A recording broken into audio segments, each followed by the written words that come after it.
మీ ఎలాంటి వ్యాపార ప్రకటనలకైనా వెంటనే మా ఛానల్ సంప్రదించండి. నమస్తే. ఈరోజు మనతో పాటు దైవాజ్ఞ బ్రహ్మశ్రీ వీరాపురం సుబ్రహ్మణ్య స్వామి గారు ఉన్నారు.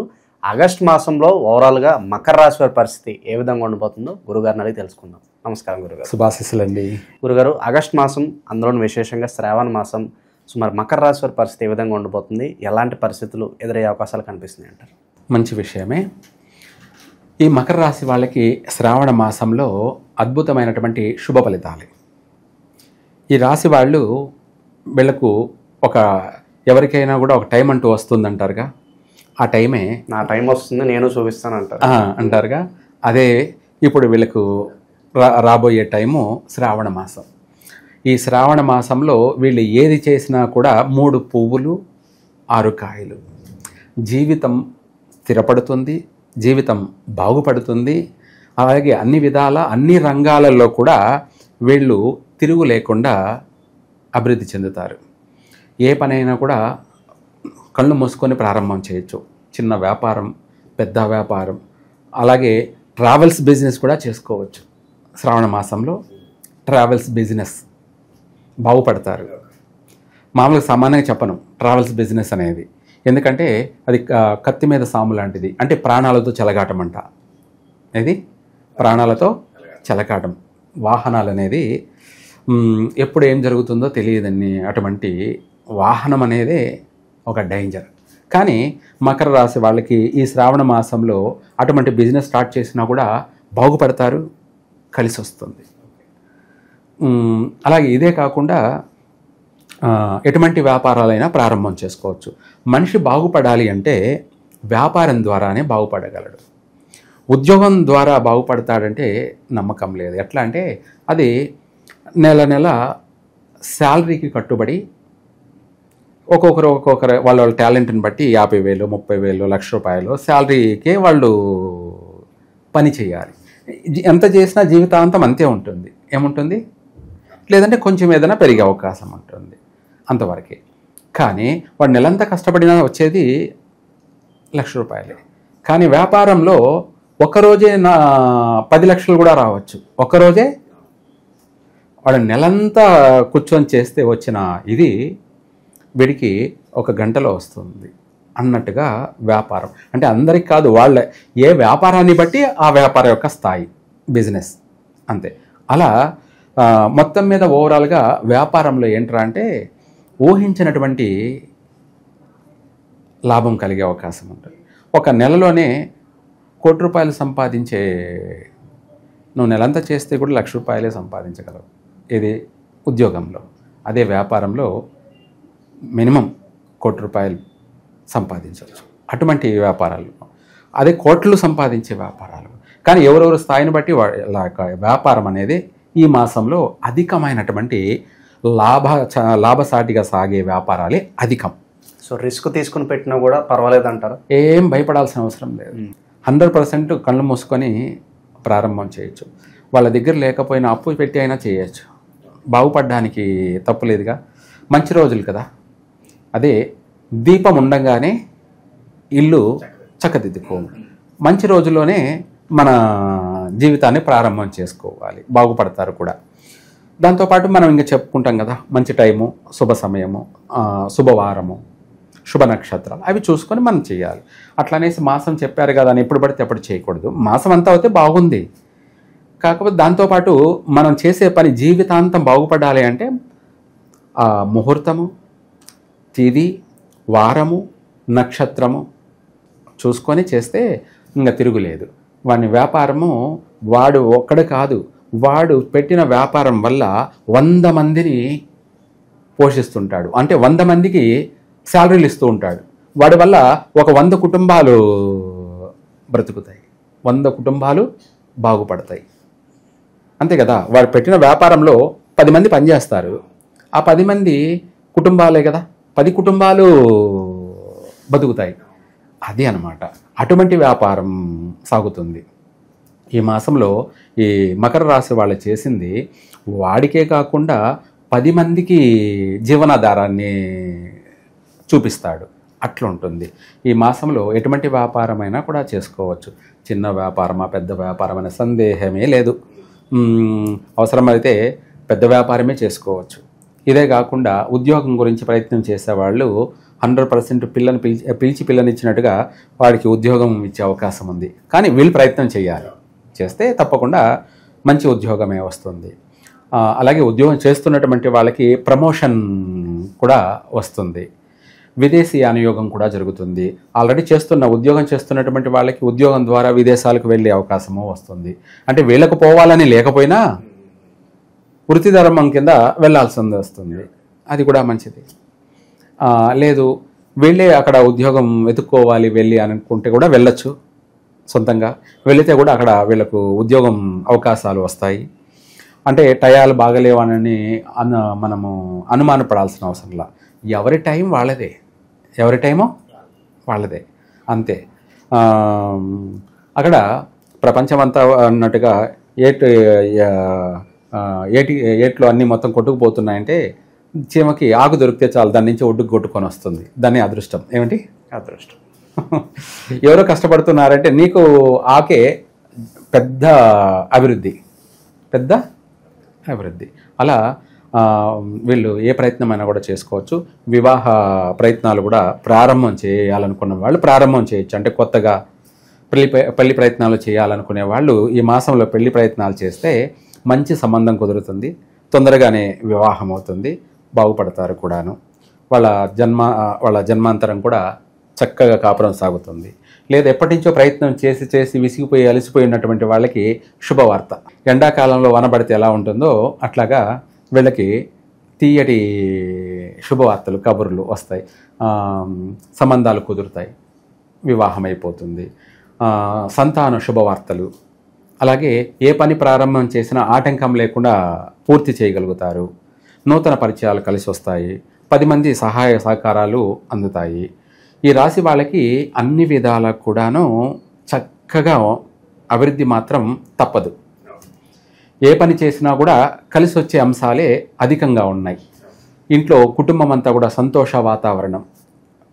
శుభకార్యాలు 10 మంది కలిసిమెలిసి పాల్గొని అందరూ సందడిగా ఆనందంగా జీవనం కొనసాగించడం కూడా ఉంది. నూతన గృహయోగం ఉంది. స్థలాలు కొనడం కానీ, లేదంటే అమ్మడం కొనడం కానీ, లావాదేవీలు కానీ చక్కగా కలిసి వస్తాయి.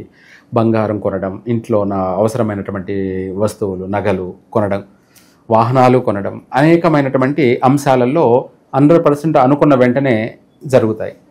ఇదే కాకుండా ఈ రాశి వాళ్ళకి, మకర రాశి వాళ్ళకి మంగళవారం రోజున ఇంపార్టెంట్ పనులు చేయకూడదు. కలిసి రాదు. ఘాతువారం. మకర రాశి వాళ్ళు సామాన్యంగా మంగళవారం ఎవరైనా ఇంపార్టెంట్ పనులు చేయరనుకోండి. కానీ అందరూ కాదు కదా, కొంతమంది అవగాహన ఉండదు. అటువంటి వాళ్ళ కోసం కూడా మనం తెలియచేయాలి.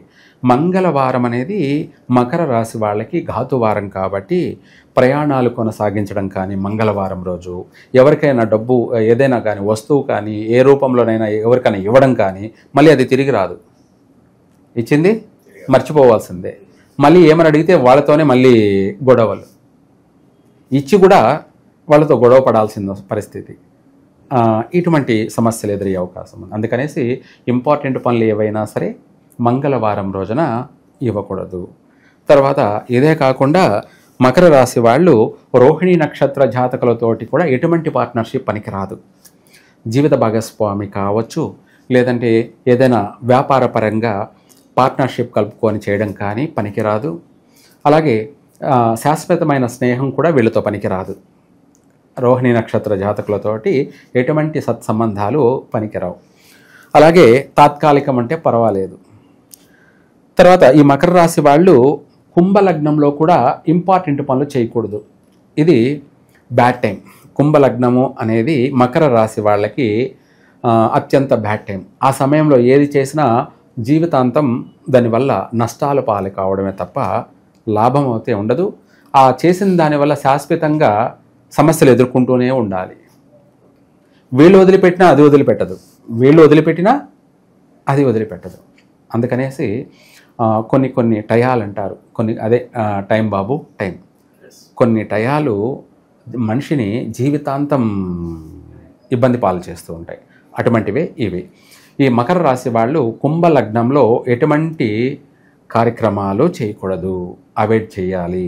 మిగతా లగ్నాలలో అంటే మిగతా టైమింగ్లో చేసుకోవచ్చు. అవి మిగతా లగ్నాలన్నీ కూడా అత్యంత శుభ లగ్నాలు అని చెప్పుకోవచ్చు మకర రాశి వాళ్ళకి. ఆ మిగతా టయాల్లో ప్రారంభం చేసిన జీవితాంతము వీళ్లకు ఆనందాన్ని, సంతోషాన్ని కలగచేస్తుంది. విశేషంగా మరి ఈ శ్రావణ మాసంలో ఎలాంటి పరిహారాలు చేసుకోవడం ద్వారా ఇంకా బాగుంటుందంటారు? చాలా మంచి విషయం అడిగారు. ఈ రాశి వాళ్ళకి ఎక్కువ శాతం ఈ మాసంలో బాగానే ఉంది, భయపడాల్సిన అవసరం లేదు. ఇంకా కూడా 3 పువ్వులు 6 కాయలుగా జీవితం సాగడం కోసం ఈ రాశి వాళ్ళు నాగదేవతలకి అక్కడ విగ్రహ ప్రతిష్టలు ఉంటాయి. ఆ విగ్రహ ప్రతిష్టలో అక్కడ సుబ్రహ్మణ్య స్వామి ఉన్నా, లేకపోతే మానసాదేవి, ఏమిటి మానసాదేవి ఉన్నా, వీళ్ళిద్దరిలో ఎవరున్నా కూడా పర్వాలేదు. అమ్మవారు అంటే నాగదేవత, లేదంటే నాగరాజు అనుకోండి, సుబ్రహ్మణ్య స్వామి, వీళ్ళిద్దరు ఎవరున్నా కూడా వాళ్ళకి విభూతితో 1 కిలో విభూతి తీసుకువెళ్ళి ఆ విభూతి పిరికిడితో ఇలా పట్టుకొని బొటన వేలు పైకి పట్టుకొని, ఇది గురుముద్రిక అంటే తంబ్ అంటారా, సక్సెస్, ఇలా ఆ విభూతిని వాళ్లకు అభిషేకం చేయాలి.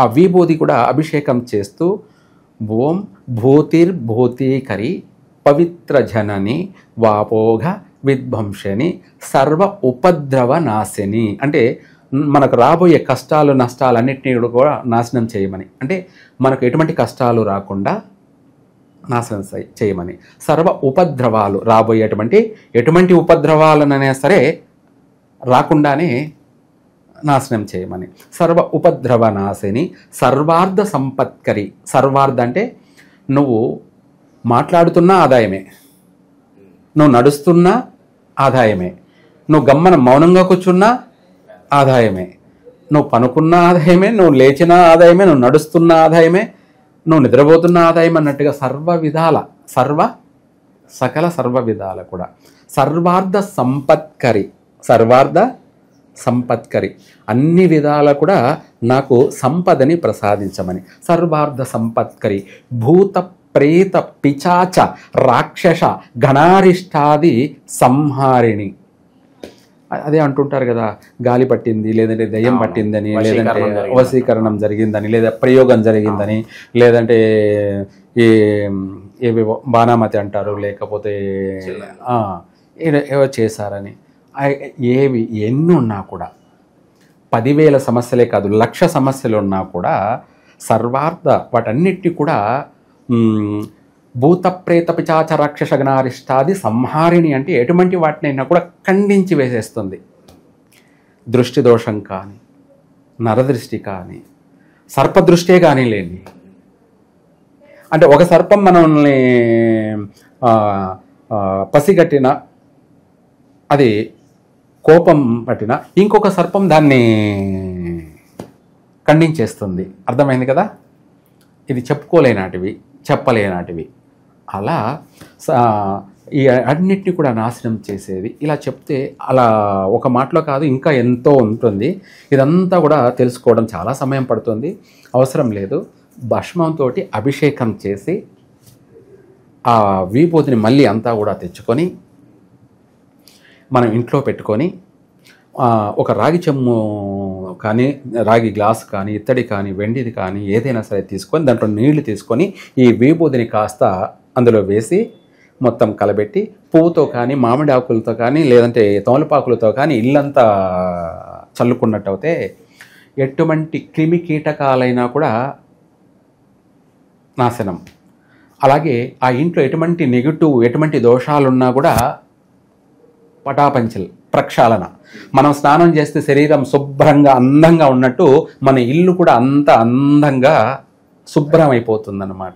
దాన్ని పుణ్యాహవచనానికంటే మించిన శుభ్రత. ఇది మామూలు విషయం కాదు. అలాగే ఎటువంటి వాళ్ళకైనా, ఎంత పెద్దవాళ్ళకైనా, ఎంత చిన్న పిల్లలకైనా కూడా కడుపు నొప్పి, జ్వరము, బాడీ పెయిన్స్, శరీర బాధలు ఉన్నటువంటి వాళ్ళకి ఆ విభూతిని ఆ నీళ్ళలో వేసి తాపించడం కానీ, బొట్టు పెట్టడం కానీ, బొడ్డుకు రాయడం కానీ చేసినట్టు అయితే అది 5 నిమిషాలలోనే మనకు పట్టిన దరిద్రం తీసేస్తే ఎలా పోతుందో, అంటే ఒక కడుపు నొప్పి జ్వరం ఉంటే అది పట్టించినట్టయితే, తాపించినట్టయితే 5 నిమిషాల్లో క్షుణ్ణంగా క్లియర్ అయిపోతుంది. అక్కడ తెలుస్తుంది ఆ చేసిన పూజ, ఆ యొక్క విభూది యొక్క విలువ, దాని శక్తి, దాని మహిమంతా కూడా అక్కడ అర్థమవుతుంది. ఎంతటి బాధలతో బాధపడుతున్నారో, జ్వరము పీడితులయ్యి లేదా కడుపు నొప్పి స్టమక్ పెయిన్ అంటారు కదా, అటువంటి బాధలతోనూ, ఇదే కాకుండా ఇంకా ఇతరత్ర సమస్యలతో బాధపడుతున్న వాళ్ళకి ఆ విభూదిది కాస్త నోట్లో తాపించిన నీళ్ళల్లో వేసి మనం పెట్టుకున్న బొడ్డుకు చుట్టిన ఆ సమస్యలని ఇమ్మీడియట్లీగా వైదొలిగిపోతాయి. మళ్ళీ వాళ్ళు ఫ్రెష్గా జీవితం తలరాతంతా కూడా ఫ్రెష్, వాళ్ళకి సంపూర్ణమైనటువంటి సర్పానుగ్రహంతో చక్కని ఆరోగ్యము, మంచి సంతాన ప్రాప్తి, అలాగే అనేక విధాల కూడా అభివృద్ధి. అదే ఇందాక చెప్పుకున్నాం కదా, సర్వార్థ సంపత్కరి. సో ఓవరాల్గా ఈ శ్రావణ మాసం అంతా కూడా మకర రాశి వారికి ఏ విధంగా ఉండిపోతుంది, ఎలాంటి జాగ్రత్తలు తీసుకోవాలి, అద్భుతంగా వివరించారు. ధన్యవాదాలు గురుగారు. సర్వే జన సుఖినో భవంతు.